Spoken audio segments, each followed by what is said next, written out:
अस्सलाम वालेकुम, this is ODF extract from defence outpost. तो आज सुबह ही पाकिस्तान की तरफ से एक brand new missile test conduct किया गया है, जिसका नो टाइम जो है वो ऑलरेडी कुछ दिनों पहले हमने देखा था, जिसमें मल्टीपल एयर रूट्स को अक्रॉस पाकिस्तान जो है उनको बंद कर दिया गया था। और इवन कल ही इस नो टाइम को अमेंड करके इसका जो एरिया है उसको और ज़्यादा इंक्रीज किया गया था। तो आज की क्योंकि डेट थी मिसाइल टेस्ट की, तो आज सुबह ही पाकिस्तान के जो मल्टीपल एरियाज है, रूरल हों चाहे सेंट्रल हों, वहाँ से बहुत ही ज़्यादा स्टनिंग किस्म के विजुअल्स आना शुरू हो गए। ये इस टाइम के ऊपर आप विजुअल्स अपनी स्क्रीन के ऊपर भी देख सकते हैं। आसमान में डिफरेंट कॉन्ट्रेल्स आपको नजर आ रहे हैं और ये एग्जैक्टली फजर के टाइम पर स्पॉट हुए थे। अब और भी इंटरेस्टिंग फैक्ट यहाँ पर यह है कि पहले भी पाकिस्तान काफी ओकेजन्स के ऊपर मिसाइल टेस्ट को कर चुका है, लेकिन उन टेस्ट के दौरान कभी भी ऐसे विजुअल्स हमें देखने को नहीं मिले जो कि आज सुबह के टेस्ट के दौरान देखने को मिल रहे हैं, जो कि इस चीज को पूरे तरीके से इंडिकेट करता है कि जो हमने आज मिसाइल टेस्ट कंडक्ट किया है उसकी कैटेगरी और उस मिसाइल की जो टाइप है वो बिल्कुल ही डिफरेंट है। ये बिल्कुल ही यहाँ पर एक नई कैटेगरी का मिसाइल टेस्ट किया गया है और इस चीज के भी काफी ज्यादा अच्छे चांसेस है कि हो सकता है कि ये एक HGV टेस्ट हो, यानी कि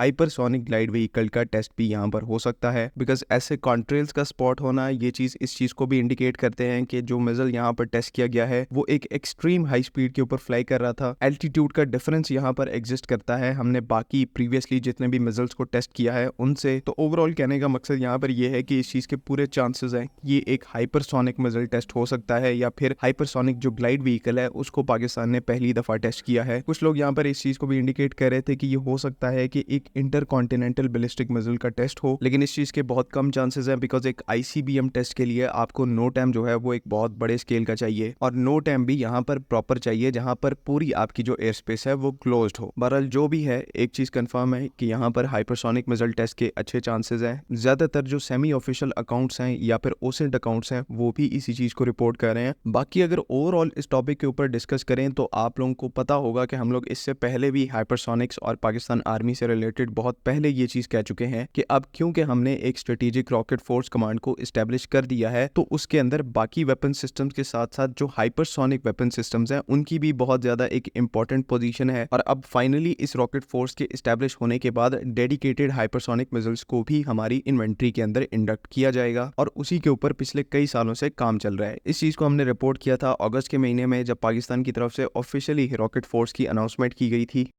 भाई और बहनों, आज इस मौका पर मैं आर्मी रॉकेट फोर्स कमांड की तश्कील का ऐलान करता हूं।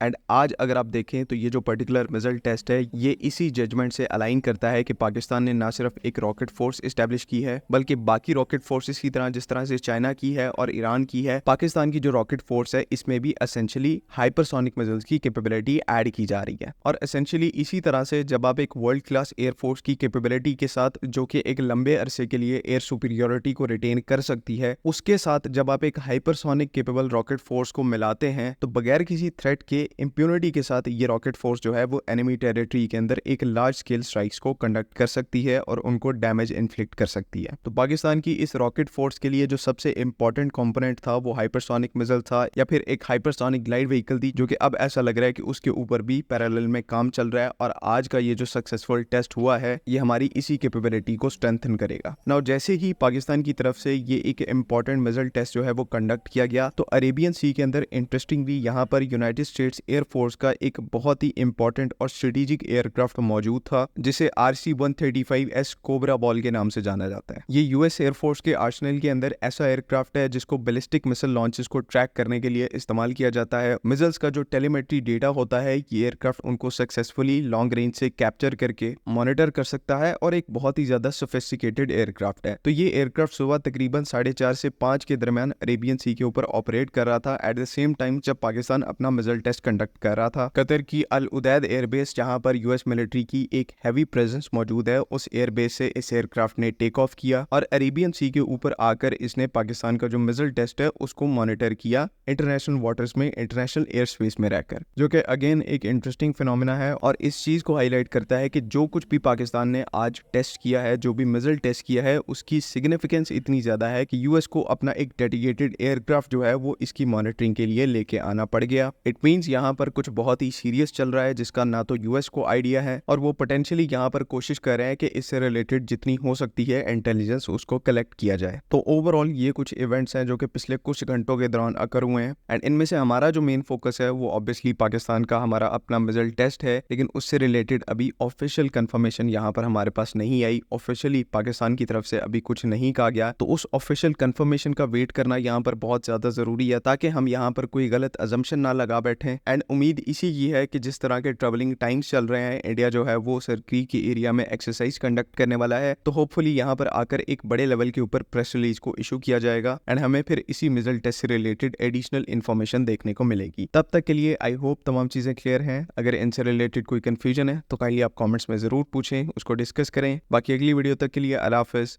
पाकिस्तान जिंदाबाद।